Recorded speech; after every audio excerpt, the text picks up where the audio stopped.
Baik, bismillahirrahmanirrahim. Assalamualaikum warahmatullahi wabarakatuh. Apa kabar semuanya? Semoga Anda semua berada di dalam keadaan sehat walafiat serta selalu berada di dalam lindungan Allah Subhanahu wa taala. Amin ya Allah ya rabbal alamin.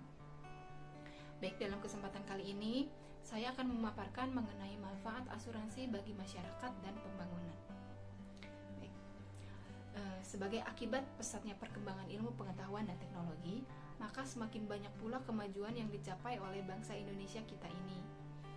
Kemajuan tersebut diantara lain yaitu berdirinya gedung-gedung megah di perkotaan besar, industri-industri yang semakin berkembang, misalnya industri pesawat, industri di bidang teknologi yang semakin canggih, peningkatan dunia usaha di bidang perbankan, dan yang lain-lain. Akan tetapi, selain segi positif dari adanya kemajuan di berbagai bidang tersebut, juga banyak segi negatif yang tidak jarang menimbulkan risiko yang cukup besar. Misalnya saja, untuk bangunan-bangunan yang megah tadi, bisa saja terjadinya kebakaran, gedungnya yang tidak kokoh, bahkan sampai roboh misalnya. Atau risiko yang terjadi di perusahaan pesawat, misalnya terjadinya pesawatnya jatuh misalnya, ataupun malfungsi dari beberapa bagian pesawat tersebut. Dan masih banyak lagi risiko-risiko yang lainnya. Nah, apabila risiko itu benar-benar terjadi, maka melalui lembaga asuransi, kerugian yang timbul dapat dialihkan untuk mengatasinya, yaitu dengan memberikan ganti kerugian yang dilakukan oleh pihak penanggung kepada pihak tertanggung.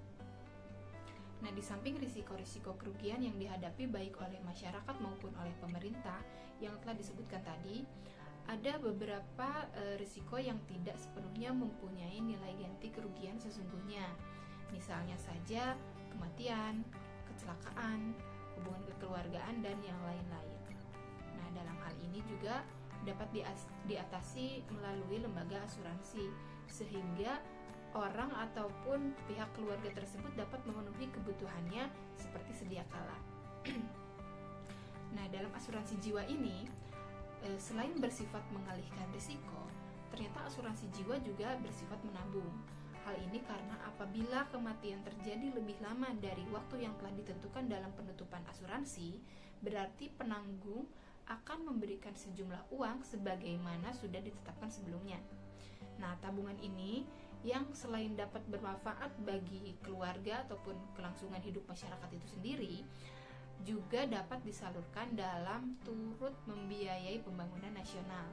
Jadi melalui premi asuransi dapat disalurkan lagi ke sektor-sektor yang lebih produktif.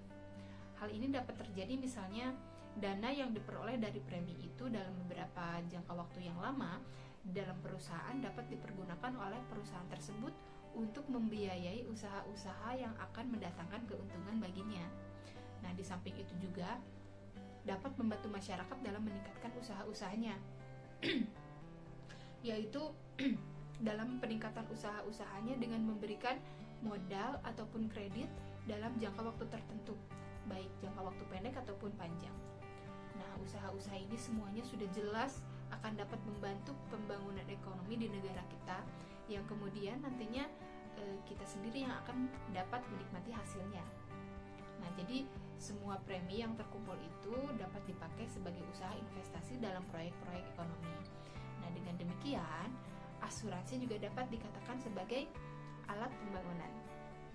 Hal ini seperti yang diamanatkan oleh TAP MPR ya, nomor 11/MPR tahun 1988 tentang GBHN dalam arah dan kebijakan pembangunan umum di bidang ekonomi dunia usaha nasional di bagian C, yang mengatakan bahwa dalam rangka pengembangan dunia usaha nasional agar makin mengembangkan kemampuan dan peranannya dalam mendukung pembangunan nasional, menciptakan struktur ekonomi yang lebih kokoh, terus didorong perkembangan kegiatan yang saling mengisi secara efisien dalam proyek-proyek ekonomi.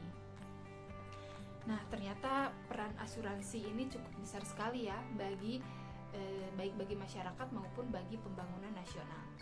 Nah, dari pemaparan yang telah saya sampaikan tadi, dapat saya simpulkan bahwa yang pertama, asuransi dapat memberikan rasa terjamin atau rasa aman dalam menjalankan usaha. Hal ini karena seseorang akan terlepas dari rasa kekhawatiran akan tertimpanya kerugian akibat dari suatu peristiwa yang tidak diharapkan. Sebab walaupun tertimpa kerugian, nantinya akan mendapatkan ganti rugi dari pihak asuransi. Nah, yang kedua, asuransi dapat menaikkan efisiensi dan kegiatan perusahaan. Sebab dengan memperalihkan risiko yang lebih besar kepada pihak asuransi, maka perusahaan itu akan mencurahkan perhatian dan pikirannya hanya untuk meningkatkan usahanya saja. Kemudian yang ketiga adalah asuransi cenderung ke arah perkiraan penilaian biaya yang layak. Dengan adanya perkiraan akan suatu resiko yang jumlahnya dapat dikira-kira sebelumnya, maka suatu perusahaan akan memperhitungkan adanya ganti rugi dari asuransi di dalam menilai biaya yang harus dikeluarkan oleh perusahaan. Nah, kemudian yang keempat adalah asuransi merupakan dasar dari pertimbangan untuk pemberian suatu kredit.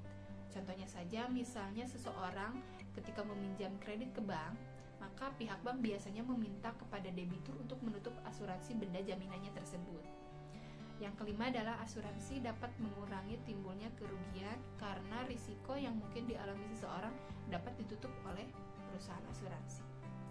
Yang keenam, asuransi merupakan alat untuk membentuk modal pendapatan atau untuk harapan di masa depan.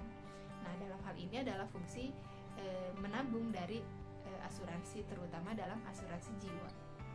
Yang ketujuh, asuransi merupakan alat pembangunan. Nah, dalam hal ini premi yang terkumpul oleh perusahaan-perusahaan asuransi dapat dipakai sebagai dana investasi dalam pembangunan, seperti bantuan kredit jangka pendek, jangka menengah maupun jangka panjang bagi usaha-usaha pembangunan, yang pada akhirnya dapat memperluas kesempatan dan lapangan pekerjaan bagi masyarakat banyak. Nah, sekian yang dapat saya sampaikan. Mohon maaf bila ada kesalahan. Terima kasih atas perhatiannya. Wassalamualaikum warahmatullahi wabarakatuh.